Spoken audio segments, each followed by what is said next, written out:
UMNO sekarang bagaikan satu parti yang seperti kaca yang anda buang campak ke bawah dan dah pecah, serpihan dia beribu, dan sukar diperbaiki. Okey. Mula-mula saya nak rujuk kepada mesyuarat-mesyuarat yang diadakan oleh majoriti bahagian UMNO di seluruh negara. Okey. Dan apa yang saya dipahamkan ialah 2/3, lebih 2/3 bahagian-bahagian ini sudah membuat resolusi untuk menolak terus PPBM atau kerjasama dengan PPBM pada pilihan raya umum ke-15. Nah, sebelum saya lanjutkan, ya, saudara-saudari masih ingat tak dari awal lagi saya kata apa? Saya beritahu bahawa percayalah bahawa UMNO tidak sekali-kali akan kerjasama dengan PPBM di PRU 15.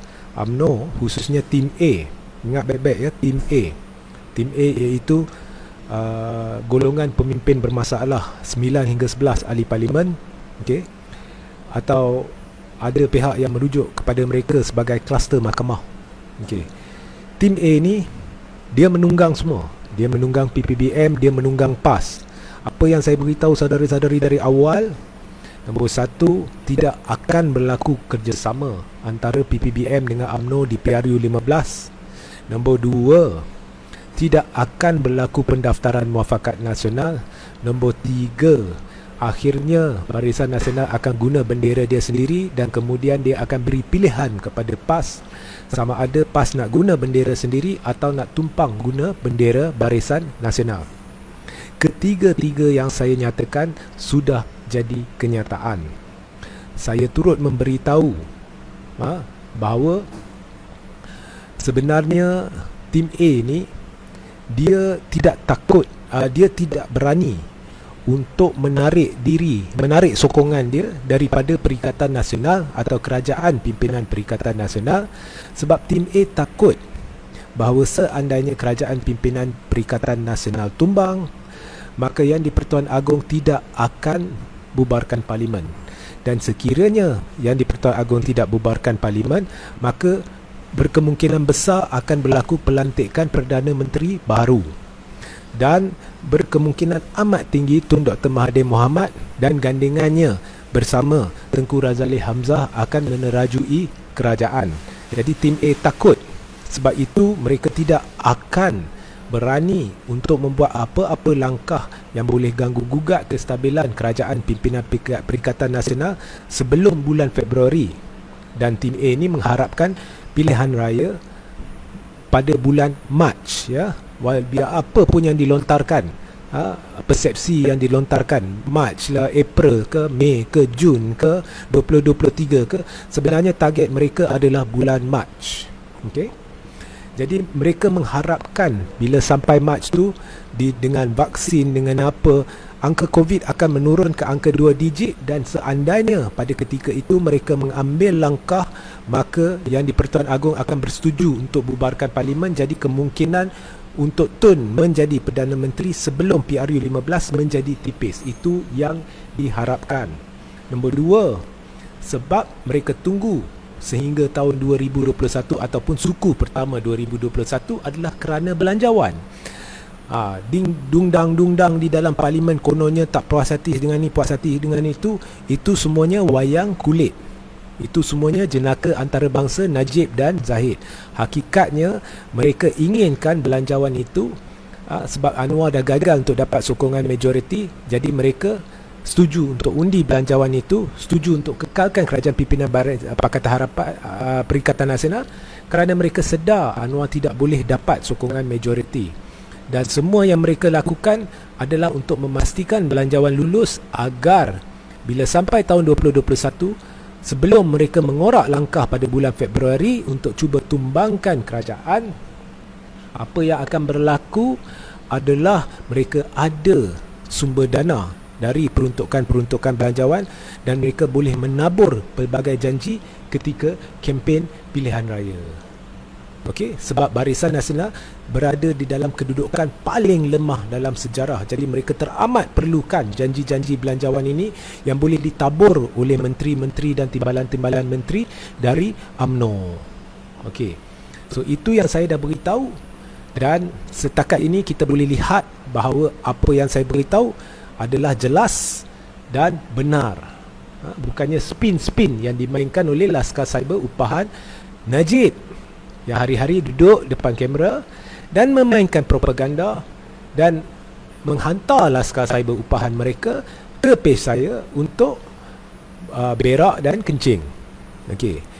Tetapi kebelakangan ini, dalam 1-2 hari ini berlaku mesyuarat-mesyuarat. Di Pulau Pinang dah tolak kerjasama dengan PPBM di PRU15. Tajuddin Abdul Rahman dah sahkan bahawa majoriti 2/3 bahagian-bahagian UMNO menolak kerjasama dengan PPBM di PRU15. Hari ini kita dengar beberapa bahagian lagi dah bermesyuarat dan menolak kerjasama dengan PPBM di PRU15. Tetapi apa yang tidak dilaporkan di media arus perdana dan berdasarkan maklumat yang telah sampai kepada saya, maklumat sahih, berlaku pergolakan di dalam UMNO di mana sudah muncul satu blok pemisah. Dan blok pemisah ini dikatakan bersangkut paut dengan tim B UMNO yang teguh di belakang Tengku Razali Hamzah dan juga teguh di belakang Datuk Seri Hishamuddin Hussein. Now, tim B ini memang amat tidak puas hati dengan Zaid Hamidi dan Najib, kerana Najib dan Zaid Hamidi bersekongkol dengan Anwar Ibrahim. Itu dah sah. Dan Zahid dan Najib memang pertimbangkan kerjasama dengan DAP dan setuju, memang boleh menerima DAP biar apa pun dikatakan oleh mana-mana pemimpin UMNO. Jadi sekarang sudah berlaku pergolakan dalam pada mesyuarat-mesyuarat bahagian diadakan secara rasmi untuk menzahirkan, untuk menetapkan sama ada UMNO atau bahagian-bahagian ini hendak bekerjasama dengan PPBM di PRU15. Terdapat juga mesyuarat-mesyuarat kecil sampingan yang berlaku antara di kalangan pemimpin-pemimpin bahagian dan cawangan serta ahli-ahli UMNO di seluruh negara, di merata-rata, di mana mereka bukan berbincang untuk tidak bekerjasama dengan PPBM di PRU15. Mereka berbincang untuk tarik sokongan dari PPBM dengan kadar segera atau serta-merta. Dan saya dipahamkan tidak lama lagi, dalam masa terdekat, satu kata putus akan diberikan oleh blok pemisah ini kepada Zaid Hamidi. Sama ada tarik sokongan dari PPBM sekarang untuk cetuskan perubahan kerajaan, atau Zahid akan melihat sesuatu yang menakjubkan berlaku di dalam UMNO, mungkin berpecah terus. Okay? So ini akan berlaku dalam masa terdekat. Jadi saya rasa Zahid sudah goyang. Jadi rancangan asal untuk tunggu sehingga Februari sudah tidak boleh diguna pakai, kerana sekiranya Zahid bertegas untuk tunggu sampai bulan Februari dengan harapan angka COVID menurun, supaya barulah mereka mengorak langkah untuk tumbangkan kerajaan pimpinan Muhyiddin, blok pemisah ini sudah mengorak langkah mereka dan kerajaan pimpinan Muhyiddin akan jatuh. Jadi Zahid tidak ada pilihan. Sebab itulah hari ini Zahid berani keluarkan kenyataan mengapa kita perlu takut pandemik COVID, sedangkan banyak negara di dunia mengadakan pilihan raya ketika pandemik COVID. Jadi kita perlu adakan pilihan raya dengan segera. Sebab Zahid dah panik. Saya akan tulis berkenaan dengan perkara ini sebentar lagi, tetapi Zahid sudah panik. Jadi dia bercerita mengapa kita takut adakan pilihan raya pada ketika pandemik COVID berlaku. Lihatlah saudara-saudari, COVID tak COVID, Tengku Zahid lebih penting. Jadi Zahid takut sekiranya blok pemisah ini mengorak langkah dan kerajaan tumbang, yang di-Pertuan Agong tidak membubarkan parlimen, maka akan berlaku pelantikan Perdana Menteri baru. Dan berkemungkinan amat tinggi Tun akan kembali sebagai Perdana Menteri. Jadi sekarang Zahid memainkan, dia dah terdesak. Dia tahu kalau dia berdegil ingin tunggu sampai bulan Februari, blok pemisah akan mengorak langkah. Jadi lebih baiklah Zahid pun bersetuju dan untuk apa, menumbangkan kerajaan pimpinan Muhyiddin. Tetapi dia tidak ingin Tun kembali, sebab kalau Tun kembali, kita akan kembali ke fasa rule of law, Dan Zahid sudah pasti akan tidak boleh selamatkan tengkuk dia dengan cara pintu belakang. Jadi dengan itu, apa yang Zahid buat? Zahid sekarang tengah mempersoal mengapa kita takut untuk adakan pilihan raya pada ketika wabak COVID menggila. Bodoh tak bodoh? Bukankah Zahid sendiri yang bersetuju agar UMNO tidak calonkan sesiapa bagi pilihan raya kecil yang dah ditangguhkan disebabkan dah diisytiar darurat, kononnya sebab berlaku wabak COVID dan tidak harus ada pilihan raya? Bukankah Zahid yang keluarkan kenyataan bahawa tidak perlu ada pilihan raya dan semua harus bersabar kerana kita perlu tumpukan perhatian terhadap memerangi wabak COVID? Ini Zahid yang sama sekarang yang mempersoal mengapa kita takut wabak COVID, kita patut adakan pilihan raya. Itulah saudara-saudari tahap penipuan tim A. Itulah terang-terang depan mata menunjukkan bahawa mereka ini sebenarnya telah menipu anda selama ini.